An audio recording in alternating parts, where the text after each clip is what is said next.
So আমাদের journey start হয় 17 মে Asansol station থেকে কুম্ভ এক্সপ্রেসে অ্যান্ড হরিদ্বার স্টেশনে তার পরের দিন 18 মে বিকেল 4টে নাগাদ।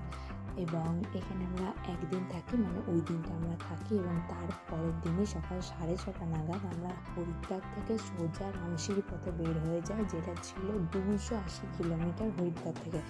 অর্থাৎ আমাদের প্রায় 9 ঘন্টা টাইম লাগে হরিদ্বার থেকে রামশি পৌঁছানোর জন্য। এবং এই রাস্তাটা অনেকটাই লম্বা ছিল এবং সব থেকে ভাগ্যবান দৃশ্য তখনই দেখতে পাই যখন উখিমঠ থেকে রামশি যাওয়ার পথেই বাবার ডুলির সাথে আমাদের একদম সামনাসামনি দেখা হয়ে যায়। মানে সেই দিনে বাবা মদমহেশ্বরের ফার্স্ট যাত্রা ছিল উখিমঠ থেকে। তো এই দৃশ্যটা ভোলার মতো না। এবং আমরা রামশি গিয়ে পৌঁছাই বিকেল 3:30 নাগাদ। এবং সেই দিনই আমরা রামশি থেকে যাত্রা শুরু করি। আমাদের টার্গেট ছিল যে আমরা রামশি থেকে প্রায় 7 কিলোমিটার দূরে বানতলি নামক গ্রামে একটা সেই দিন স্টে করবো রাত্রেবেলা। তো সেই মতো আমরা চলতে শুরু করি। তো এই ট্রেকিংয়ের রাস্তায় প্রথম 4 কিলোমিটার ছিল ডাউন, মানে রামশি থেকে স্টেপের প্রথম 4 কিলোমিটার কিন্তু ডাউন ছিল।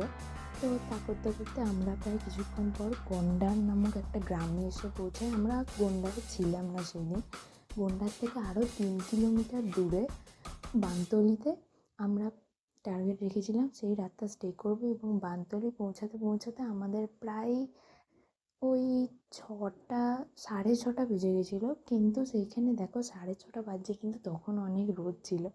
তো যাই হোক, সেই দিন রাতটা স্টে করার পর আমরা তার পরের দিনই সকাল 7:30 নাগাদ বানতলির থেকে সোজা মদমহেশ্বরের প্রতি যাত্রা দিই। এবং এই রাস্তাটা ছিল পুরোটাই চড়াই, অর্থাৎ ডাউন কোথাও ছিল না। পুরো রাস্তাটাই একদম চড়াই ছিল। এবং এই কুকুরটা আমাদের সাথে অনেকটা রাস্তায় গেছিলো।